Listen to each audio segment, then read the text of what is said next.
Estamos con Fernando Vivas, periodista del Comercio, del diario El Comercio, analista político. Fernando, ¿cómo estás? Muy buenas noches. Omar. Fernando, a ver, quería centrarme un poco en la última encuesta de Ipsos que se publicó justamente el último fin de semana y que muestra pues un incremento de la desaprobación del presidente Pedro Castillo. Vimos ayer por la mañana la reaparición del presidente. Nos estamos acostumbrando a esta situación de constante crisis, sobresalto, o esto va a terminar mal. El cuerpo humano se acostumbra a todo, ¿no?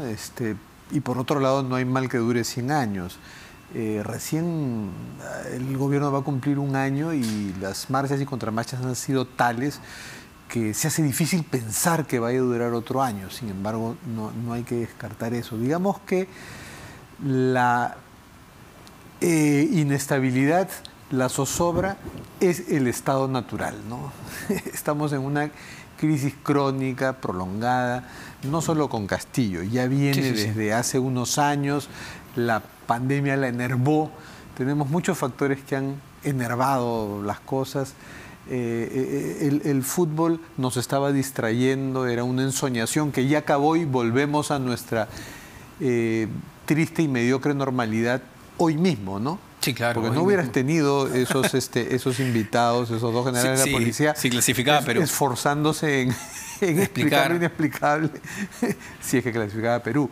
Entonces, no sé si eso sea un consuelo, pero ahora tenemos la mirada más abierta hacia el acontecer político. Claro, a ver, a mí me sigue sorprendiendo ciertas cosas como las que escuchábamos ayer del propio presidente, es decir, mentir y contradecirse claramente en muchísimas cosas. Me pongo a pensar en una, Carolyn López. Ayer dijo que no se había visto, que casi no la conocía, pero a la propia fiscal le dijo que sí la había visto. A Fernando de Rincón también le dijo que la había recibido en el despacho. Y cambia de versión. Claro, no hay duda de que la ha conocido, evidentemente, ¿no? Las dudas que podemos tener son sobre esa colaboración eficaz que dice que ella le dio directamente dinero, porque ese colaborador eficaz probablemente no le consta, pero que ha habido una organización criminal allí y que la cabeza, por razones obvias, tendría que ser el presidente, pues yo no tengo ninguna duda. Y yo creo que ha vivido su propia ensoñación el presidente al sentir que se había más o menos estabilizado en las encuestas, entonces era hora de salir a explicarse en una entrevista con alguien amigo, ¿no? Que es la Casa, el entrevistador de Casa. Que fue previamente a reunirse con el ministro de Cultura, Alejandro Salas. Sí, que igual le hizo algunas preguntas que se tenían que hacer y donde el presidente no supo responder, ¿no? Pero lo que me llama la atención es que lanza esas respuestas, insisto, muchas incorrectas, falsas claramente, y no pasa absolutamente nada. Es decir, como que tampoco le interesase ser muy transparente. Sí, es que ¿qué se podría esperar de una entrevista con Pedro Castillo versus Pedro Castillo, ¿no?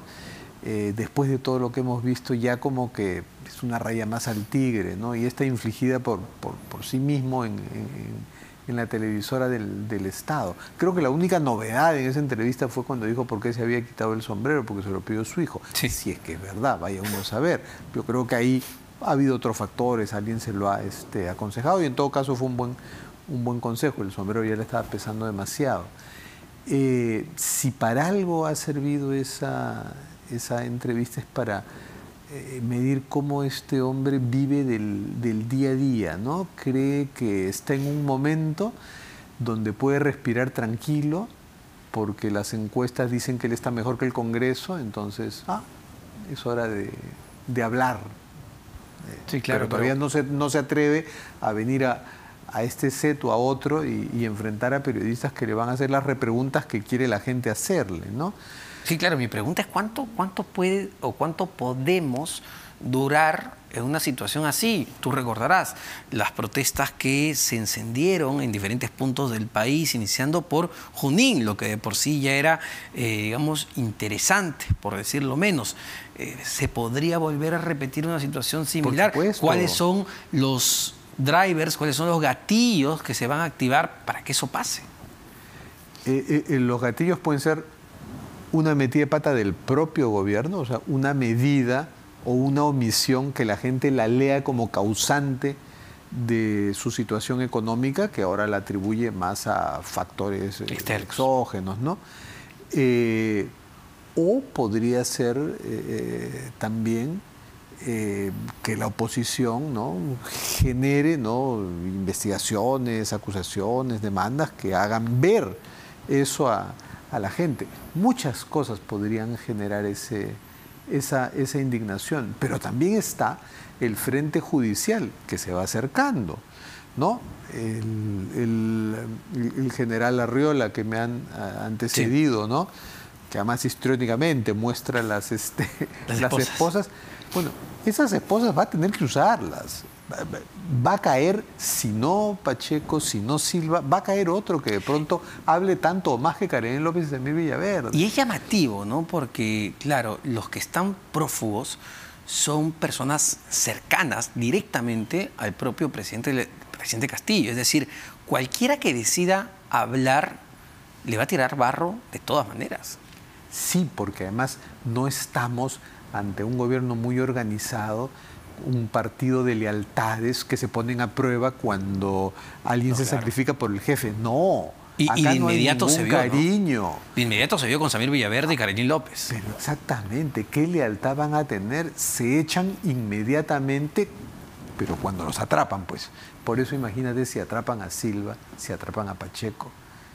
Se van a echar entre ellos y al pez gordo, que es horrible, pero el pez gordo es nada menos, según trascendido de hipótesis del Ministerio Público, el fiscal de la Nación, el pez gordo es nada menos que el presidente de la República. Y a ver, esa es la hipótesis del fiscal Pablo Sánchez. ¿Tú crees eso, que Castillo, en la teoría fiscal, sea realmente el pez gordo si hubiese, lo pongo en condicional, una organización criminal?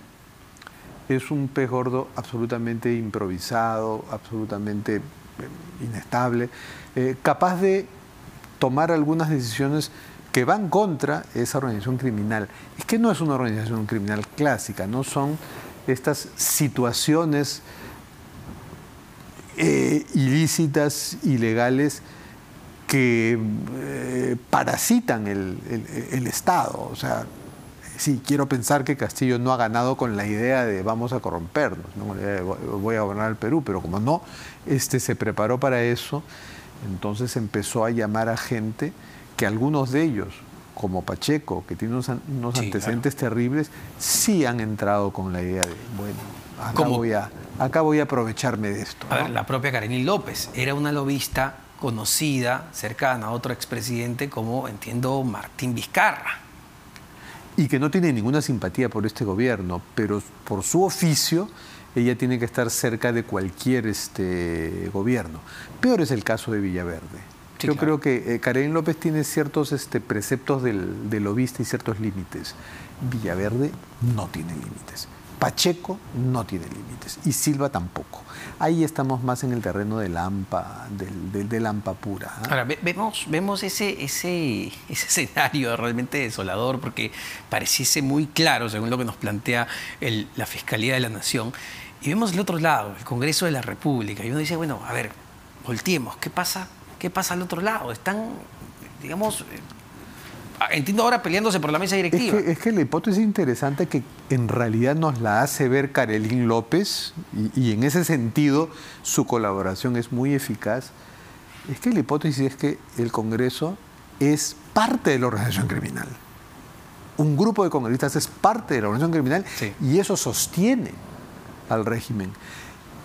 Eso impide tener los 87 votos de la vacancia. Eso está clarísimo. O sea, los niños son parte de la organización criminal.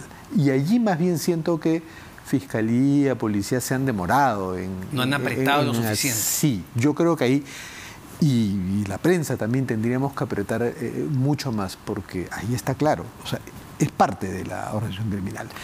Y a los niños, a esos 5 o 6 están identificados ya, están en expedientes, ya hay acciones judiciales contra algunos de ellos, pero ¿cuántos niños encubiertos hay en la propia bancada de Acción Popular que no ha sido capaz de sacar a Elvis Vergara de vocero.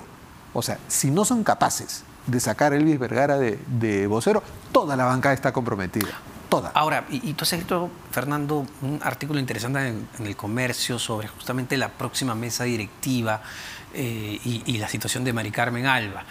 ¿O están esperando a este cambio de la mesa directiva, quien asume la presidencia, para tomar las acciones que quieren tomar? O sea, en cuanto a acciones contra el Ejecutivo del Congreso, sí, claro. El Congreso está primero ahorita mirándose su ombligo, viendo su sucesión, pero que es un plazo corto, sí, ¿no? Claro. O sea, no van a, si lo tuvieran la posibilidad, los votos, el cálculo, no van a lanzarse a una vacancia de ninguna manera mientras no decidan su propia sucesión, donde además ya van a pensar mejor en quién sucede para que sea no solo, si es que cayera también Boluarte, un presidente de transición o una presidenta de transición, sino quién le haría esa contraposición a Castillo, que María del Carmen Alba no ha sido la mejor carta para eso, ¿no?